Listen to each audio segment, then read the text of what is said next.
அனைவருக்கும் வணக்கம். கும்பராசிக்காரர்களுக்கு சூரியனையே விழுங்கும் பாம்பு என்று சொல்லக்கூடிய வகையில் கிரகணத்தன்று நீங்கள் என்ன செய்ய வேண்டும் என்று பார்க்கும்போது உறுதியாகவே சூரிய கிரகணம், சந்திர கிரகணம் என்பது ராகு கேதுவின் பழிவாங்கல் நிகழ்வாக பார்க்கப்படுகிறது. வருடத்திற்கு 2 முறை சூரிய கிரகணமும் சந்திர கிரகணமும் நடைபெறக்கூடிய வேளையில் இந்த வருடம் நடைபெறக்கூடிய சூரிய கிரகணம் இரவு 11ஆம் மணிக்கு துவங்கி அடுத்த நாள் நள்ளிரவு கடந்து அதிகாலை 3:30 மணிக்கு நிறைவடைகிறது.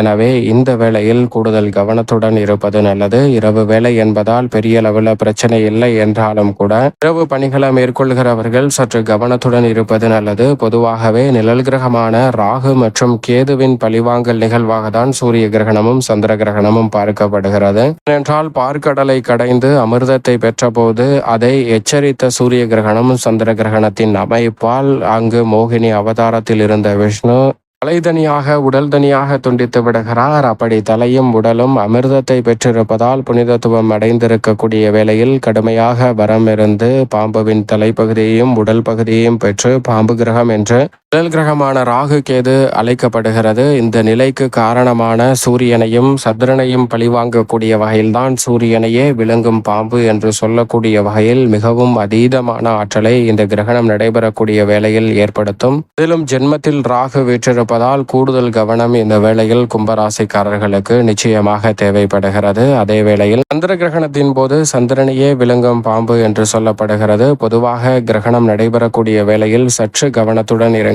பொதுவாகவே சந்திர கிரகணத்தை வெறும் கண்களால் பார்க்கலாம். ஆனால் சூரிய கிரகணத்தை வெறும் கண்களால் பார்ப்பதை தவிர்த்து விட வேண்டும். சூரியனின் ஆற்றல் அதீதம் என்பதால் கண்களுக்கு பாதிப்பு ஏற்படுத்தலாம். எனவே இந்த வேளையில் சற்று விழிப்புணர்வுடன் இருங்க. அபாயகரமான கதிர்வீச்சுகளும் வெளிவருவதால் கர்ப்பிணி பெண்கள், குழந்தைகள் போன்றவர்கள் அதிக பாதுகாப்புடன் இருப்பது நல்லதாக அமையும். பொதுவாக சூரிய கிரகணம் என்று சொல்லப்படுவது சூரியன், சந்திரன், பூமி ஆகிய மூன்றும் ஒரே நேர்கோட்டில் வரும்போது சந்திரனின் நிழல் பூமியின் மீது விழுவது சூரிய கிரகணம் என்று அழைக்கப்படுகிறது. ஆனால் இந்த வேளையில் சூரியன் உண்மையிலும் வலுவிழக்கிறாரா என்றால் நிச்சயமாக இல்லை. சூரியனினுடைய ஆற்றல் எப்போதும் வெளிவந்து கொண்டிருக்கும். அது பூமியை வந்து அடைந்து கொண்டிருக்கும். ஆனால் இந்த வேளையில் சந்திரன் நடுவில் வந்து அதை தடுக்கிறார். அதனால் சூரிய கிரகணத்தின் போது முழுமையாக சூரியனினுடைய ஆற்றல் பூமிக்கு கிடைக்க இயலாத ஒரு அமைப்பாக பார்க்கப்படுகிறது. இதுதான் சூரிய கிரகணம் என்று அழைக்கப்படுகிறது. இந்த கிரகணம் நடைபெறக்கூடிய வேளையில் அதிக கவனத்துடனும் விழிப்புணர்வுடனும் இருந்தால் பல சிரமங்கள்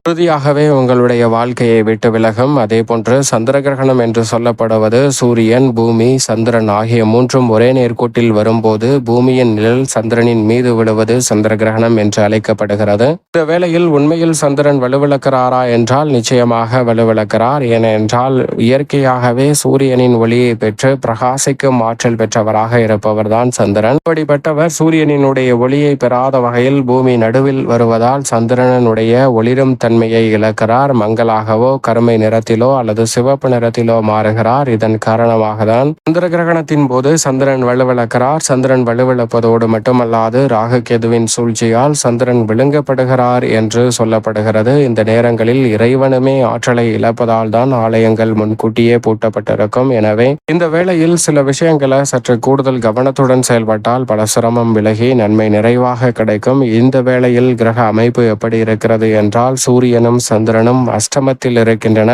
இது நிச்சயமாக சாதகமற்ற அமைப்பு. எனவே கிரகணம் நடைபெறும் போது அதிக கவனத்துடன் இருக்க வேண்டும். அஷ்டமத்தில் சந்திரனும் சூரியனும் இருப்பது நிச்சயம் சாதகமற்ற அமைப்பாக பார்க்கப்படுகிறது. ஆனால் அதை தொடர்ந்து வளர்பிறை சந்திரனாக சந்திரன் மாறப்போகிறார். எனவே கிரகணம் நடைபெறக்கூடிய நேரத்தில் மட்டும் கூடுதல் கவனத்துடன் இருப்பது நல்லது. அது மட்டுமல்லாது அஷ்டமாதிபதியான புதன் அங்கு உச்சம் பெற்றும் ஆட்சி பலம் பெற்றும் இருக்கிறார். 3 கிரகநிலைகள் அஷ்டமத்தில் இருக்கக்கூடிய வேளையில் அதிக கவனத்துடனும் விழிப்புணர்வுடனும் இருப்பது சால சிறந்த ஒரு அமைப்பாக நிச்சயமாக பார்க்கப்படுகிறது. அது மட்டுமல்லாது சப்தமஸ்தானம் என்று சொல்லக்கூடிய எதிர்பார்ப்புகளை பூர்த்தி செய்யும் 7ஆம் இடத்தில் மிக வலுவாக சுக்கிரன் வீற்றிருக்கிறார். அவருடன் சேர்ந்து மோட்சக்காரகரான கேதுவும் இணைந்திருக்கிறாருங்க. கேது மற்றும் சுக்கிரன் இணைந்து 7ஆம் இடத்தை வெளிப்படுத்துவது அதீதமான மாற்றத்தை ஏற்படுத்தக்கூடிய ஒரு அமைப்பாக பார்க்கப்படுகிறது. ஏனென்றால் ஜென்மராசியை வலுவாக பார்க்கின்றன.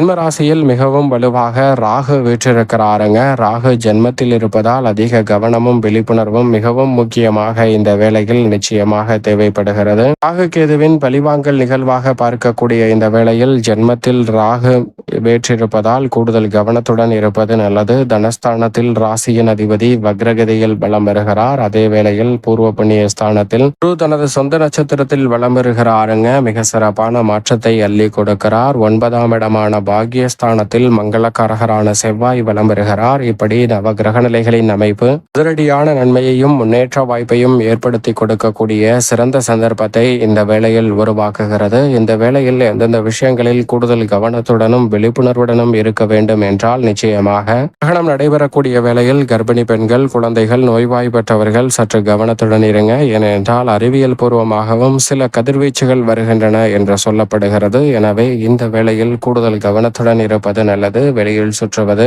பயணங்களை மேற்கொள்வது போன்றவற்றை நிச்சயமாக தவிர்க்க வேண்டும். தவிர்க்க முடியாத பயணம் என்றால் கிரகண தோஷத்தை குறைக்கக்கூடிய வகையில் தற்பையை உடன் எடுத்து செல்லுங்கள். மற்றபடி கிரகணம் நடைபெறக்கூடிய நேரங்களில் வெளியில் சுற்றுவதை தவிர்ப்பது நல்லதாக உறுதியாகவே பார்க்கப்படுகிறது. அது மட்டுமல்லாது காய்கறிகளை வெட்டுதல், உணவு சமைத்தல் போன்ற பணிகளை அறவே மேற்கொள்ளக்கூடாது. இயன்றவரை கிரகணம் நடைபெறக்கூடிய நேரங்களில் உணவு சாப்பிடுதல், காய்கறிகளை சாப்பிடுதல் மற்றும் பழங்கள் சாப்பிடுதல், தண்ணீர் குடித்தல் போன்றவற்றையும் மேற்கொள்ளக்கூடாது. கிரகண தோஷத்தினால் சில உடல் ரீதியாக பிரச்சனைகள் வரலாம். அது போன்ற விஷயங்களில் மட்டும் கூடுதல் கவனத்துடன் இருப்பது நல்லது. அது மட்டுமல்லாது கூர்மையான ஆயுதங்களை பயன்படுத்தி செய்யக்கூடிய பணிகளை தவிர்ப்பது நல்லதாக அமையும். அதோடு மட்டுமல்லாது இந்த வேளையில் சுபகாரியங்களை செய்தல், சுபகாரிய பேச்சுவார்த்தைகளை முடிவு செய்தல் போன்றவற்றையும் தவிர்ப்பது நல்லதாக அமையும். ஏனென்றால் சுபகாரியங்கள் நீங்கள் எதிர்பார்த்தபடி சாதகமாக அமையாமல் போவதற்கான சாத்தியக்கூறுகள் உண்டு. எனவே சுபகாரியம் சார்ந்த விஷயங்களில் கூடுதல் கவனத்துடன் இருப்பது நல்லது.